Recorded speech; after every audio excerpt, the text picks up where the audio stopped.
மாப்பிள்ள இப்போ நம்ம போட்ட டைமிங்க்கு இப்போ 3 பாயிண்ட்ல வச்சிருக்கிறோம். இன்னும் கூலிங் வரலையே.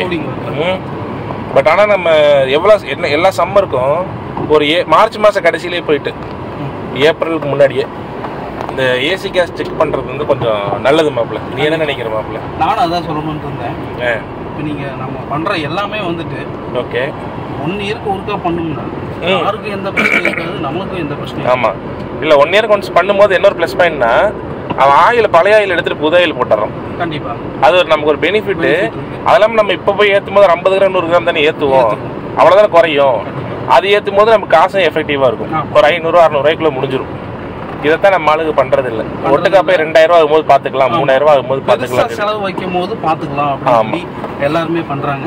அதே மாதிரி பண்ணாம நார்மலா வந்துட்டு இருக்கிற டைமிங் வந்துட்டு யூட்டிலைஸ் பண்ணி ஒரு ஸ்பிளிட் அமௌண்ட் மாதிரி பண்ணோம்னா கண்டிப்பா வந்துட்டு எல்லாத்துக்குமே யூஸ்ஃபுல்லா இருக்கும். ஆமா, அதாவது இதெல்லாம் வந்து பார்த்தீங்கன்னா ஒரு மைனரான வேலை தான். பெரிய வேலையை ஆக்கி செய்யணும்னு அவசியமே கிடையாது. யார்ட்டையும் செய்யணும். ஒரு சஸ்பென்ஷனோ கிளச்சோ இருந்ததுன்னா கிளச்சு ஃபுல்லாக தேர வரைக்கும் ஓட்டிட்டு கூட நம்ம கிளச்சை மாற்றிக்கலாம். ஏன்னா அதெல்லாம் வந்து ஒரு ஃபிசிக்கலான பொருள் தான். இது கேஸ் தானே. இது வந்து ஒரு மீறி போனால் ஒரு 1000 ரூபாய்க்குள்ள செலவாக போகுது. செய்யறதுக்கெல்லாம் யோசிக்கக்கூடாது. சரி, நம்ம இன்னைக்கு போய் ஏசி கேஸ் செக் பண்ணிட்டு என்ன பிரச்சனை கண்டுபிடிச்சிடலாம். சரி, கண்டிப்பாக. இப்போ வந்து பார்த்தீங்கன்னா நம்ம காரை வந்து ஏசி சர்வீஸ்க்காக கொண்டு வந்துட்டோம். ஃபஸ்ட்டு ஏசி சர்வீஸ் பண்ணுறதுக்கு முன்னாடி ஒரு வாட்டர் வாஷ் வந்து பண்ணலாம் அப்படின்னு சொல்லிட்டு காரோட ஓனர் வந்து மாப்பிள்ள சொல்லிட்டாப்புல. எதுக்காக அப்படின்னு பார்த்தீங்கன்னா ஒரு 1.5 மந்த்ஸாக வந்து பார்த்திங்கன்னா காரை வந்துட்டு நம்ம சர்வீஸ் பண்ணாமல் தான் வச்சுருந்தோம், வாட்டர் வாஷ் எதுவும். சரி, இந்த டைமில் வந்து பார்த்திங்கன்னா வாட்டர் வாஷ் பண்ணிட்டோம் அப்படின்னா கொஞ்சம் வேலை செய்கிறக்கும் ஈஸியாக இருக்கும் இல்லையா, அதுக்காக வாட்டர் வாஷ்க்கு விட்டாச்சு. இப்போ இது முடிஞ்சதுமே வந்து பார்த்திங்கன்னா ஏசி கேஸ் வந்து செக்அப் பண்ணணும். ஏசி கேஸ் வந்து பார்த்திங்கன்னா கொஞ்சம் லோவாக தான் இருந்தது. ஏசி கேஸ் பார்த்திங்கன்னா 138 பாயிண்ட்ஸ் தான் இருந்துச்சு. ஆக்சுவலி ஆல்டோ K10க்கு வந்து பார்த்திங்க அப்படின்னா 450 பாயிண்ட்ஸ் வந்து இருக்கணுங்க. இது 450 பாயிண்ட்ஸ்க்குமே கொஞ்சம் கம்மியாக தான் இருந்தது. நம்ம வந்து பார்த்திங்கன்னா ஃபஸ்ட்டு ஹை ப்ரெஷர் வால்வை வந்து மாட்டி செக் பண்ணுறாங்க காரில்.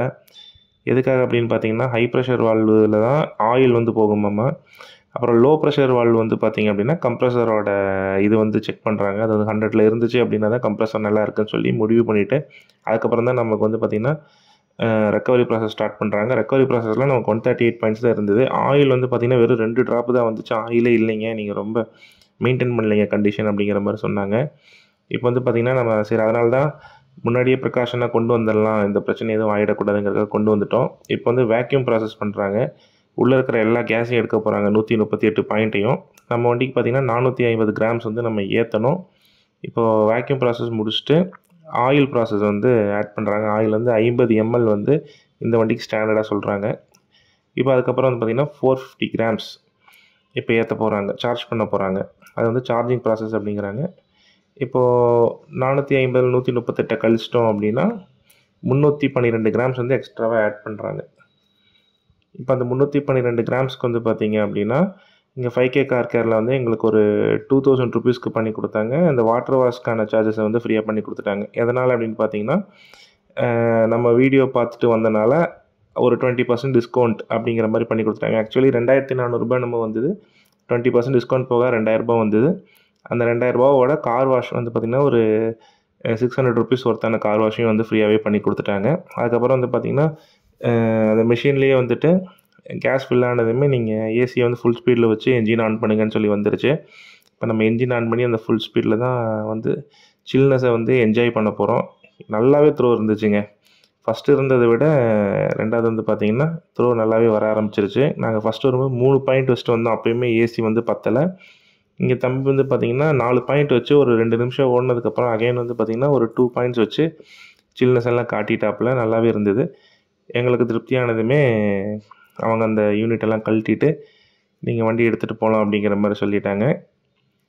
இப்போ வந்து பார்த்திங்கன்னா இங்கே என்ன ஒரு ஹைலைட்டான விஷயம் அப்படின்னா இந்த இடத்துல வந்து ஏசி கேஸ் வந்து பக்காவாக பார்த்து பக்காவாக மிஷின் வச்சு பண்ணி தராங்க. நீங்கள் வெளியில் ஏதாவது பண்ணும்போது உங்களுக்கு நம்பிக்கை இல்லை, சரியாக இல்லை, கூலிங் எதுவும் இல்லை அப்படின்னா நீங்கள் இந்த 5K கார் கேர் அல்லது இந்த மிஷின் வச்சுருக்கிற எங்கே வேணால் ட்ரை பண்ணி பாருங்கள். மாப்பிள்ள ஏசி எப்படி இருக்குது உனக்கு? ஓகேவா? 5K காரில் நல்லா பண்ணியிருக்கானுங்களா? ஆமாம், எப்படின்னா நான் ஃபஸ்ட்டு நம்ம வண்டியில் வந்துட்டு பிரச்சனை இல்லை, ஆனால் பட் இருந்தாலும் ரன்னிங் ஆகும்போது கூலிங் கொஞ்சம் கம்மியாக இருந்த மாதிரி இருந்தது. இப்போ வந்துட்டு நம்ம 5K காரில் போய் அதை ரெடி பண்ணிவிட்டு வந்துருக்குறோம். நல்லாவே கூலிங் வந்துட்டுருக்குது, நல்லா எஃபெக்டிவாகவே இருக்குது. நம்ம தெரியுதுல, அந்த சில்னஸ் தெரியுது இல்லையா? சில்னஸ் தெரியுது. ஸோ என்ன பொறுத்து 5K கார் ஓகே தான். என்ன சொல்லுங்கள், cost wise okay, cost wise okay, நல்லாவே பண்ணி தராங்க. நமக்கு நம்மளோட இதுங்கிறனால சப்போர்ட் பண்ணி நல்லா பண்ணுறாங்க. நல்லாவே க்ளீனில் நல்லா பண்ணியிருக்காங்க. அவங்களோட வச்சிருக்கிற மிஷினரிஸும் எல்லாமே நல்லா இருக்கு. நம்ம கிட்ட காமிச்சு இந்த பொருள் இருக்குது, இந்த பொருள் இல்லை நம்ம கேட்டாலும் அவங்க டிஃபால்ட்டாக பண்ணியும் தராங்க. நமக்கு இன்கேஸ் நம்ம ஏதாவது இந்த இடத்துல எனக்கு க்ளீன் பண்ணி கொடுக்கறனாலும் அது ரெண்டாவது க்ளீன் பண்ணிடுறாங்க இல்லையா? பக்காவா பண்ணி கொடுத்தாங்க. ஏன்னா நம்ம கிட்ட ஒரு சைடு ஹோல்டர் இருந்துச்சு. ஆமா, இந்த இடத்துல அந்த இடத்துல கிளாஸ்ல வச்சிருந்தோம். இந்த இடத்துல வச்சிருந்தோம். அதுல இருந்து அந்த அச்சு அது அப்படியே வந்துட்டு பேஸ்ட் வந்து ஒட்டி இருந்தது. அதெல்லாம் க்ளீன் பண்ணி நல்லா நீட்டா பண்ணி இப்போ கிளாஸே வந்துட்டு பர்ஃபெக்ட்டா இருக்குது. பட் இருந்தாலும் நல்லா எல்லாமே நல்லா தான் இருக்குது. ஃபேன் வந்து 2ல தான் வச்சிருக்கோம் இல்லையா? வெளியில கண்ணே கூட கூசுற அளவுக்கு வெயில் கண்டிப்பா. ஆனா 2ல தான் வச்சிருக்கோம். நல்ல கூலிங், நல்ல த்ரோ, அருமையா. எனக்கு மெயினா நான் வந்து ஃபர்ஸ்ட் பின்னாடி உட்கார்ந்தேன்ல, எனக்கு அப்படியே ஃபேஸ்க்கு அடிச்சது, நல்லா அடிச்சது.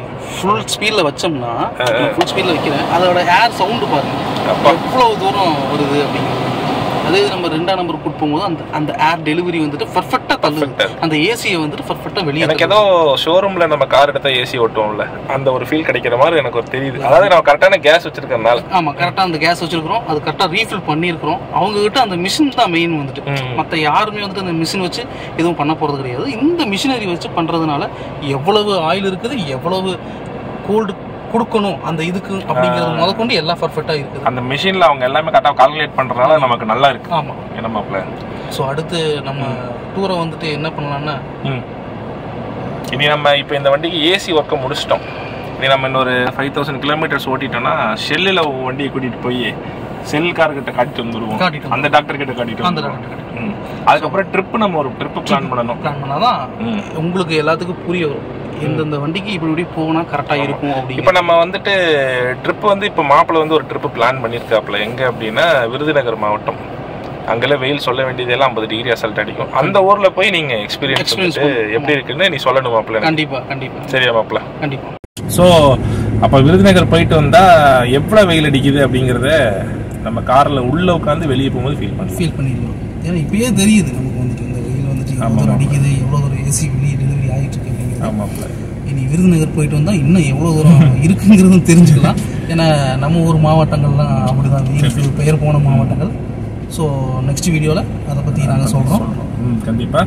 நான் இப்போ நாமக்கல் ஈரோடு போயிட்டு வந்தேன். அந்த வீடியோ ஒருவேளை இந்த வீடியோக்கு முன்னாடி வந்திருந்தால் அந்த வீடியோட லிங்க் வந்து நான் உங்களுக்கு டிஸ்கிரிப்ஷன் இல்லைன்னா கார்டில் கொடுக்குறேன். அந்த டைமில் பார்த்தீங்கன்னா ஈரோடில் 111 டிகிரி ஃபாரன்ஹீட் செல்சியஸ் வந்து இருந்தது வெயில்.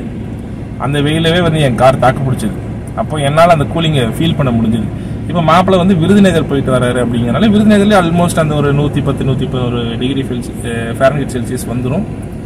நாமக்கல் ஈரோட்டில் வந்து பார்த்தீங்கன்னா ஹையஸ்ட் வெயில் வந்து நான் ஃபீல் பண்ணேன். அதே மாதிரி மாப்பிள்ளையை வந்து பார்த்தீங்கன்னா இப்போ விருதுநகரில் போய் அதே ஹையஸ்ட் வெயிலை வந்து ஃபீல் பண்ணிட்டு அவர் எப்படி இருந்துச்சுங்கிறத அடுத்த வீடியோவில் சொல்லுவாப்புல.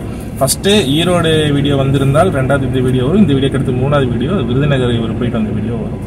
கண்டிப்பாக தொடர்ந்து எங்கள் சேனலை ஃபாலோ பண்ணுங்கள், சப்ஸ்கிரைப் பண்ணுங்கள். தேங்க்ஸ் ஃபார் வாட்சிங்.